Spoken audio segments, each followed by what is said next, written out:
అని దేవుడు నాకు అనుగ్రహించినందుకు దేవుడికి ఎంతో కృతజ్ఞతరాలై నేను ఉన్నాను ఈరోజు. దేవుని ప్రేమ లేనిదే, నాతో లేనిదే నేను ఈరోజు ఇలా ఉండేదాన్ని కాదు. ఎన్నడూ విడిచిపెట్టని దేవుడు నా తోడై ఉన్నాడు. నన్ను నడిపిస్తున్నాడు ఇన్ని రోజుల నుంచి. ఇంకా ముందు కూడా నన్ను నడిపిస్తూనే ఉంటాడు.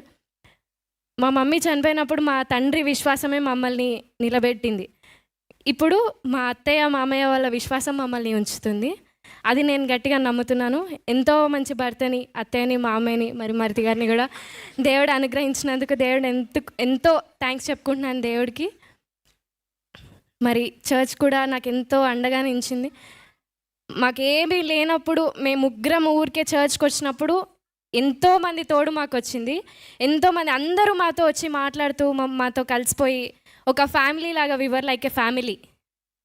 ఏ రోజు కూడా మేము బాధపడలేదు, ఎందుకంటే మాకు ఒక పెద్ద ఫ్యామిలీ ఉందని మేము నమ్మాము. మరి రాజా అన్న కూడా నేను ఎంతో థ్యాంక్ఫుల్గా ఉన్నాను. థ్యాంక్ యూ సో మచ్ అన్న. ఎప్పుడు నన్ను కూతురు అంటూ ఉన్నాడు అన్న. యు మై ఫాదర్ అన్న. థ్యాంక్ యూ సో మచ్ అన్న. You my spiritual father.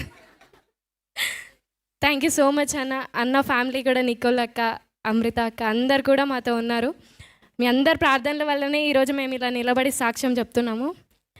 ఈరోజు మేమున్న స్థితియే మా సాక్ష్యం. దేవుడికి ఎంతో కృతజ్ఞతలు తెలియజేసుకుంటూ ఈ చిన్న సాక్ష్యాన్ని దేవుడు ఆశీర్వదించును గాక అని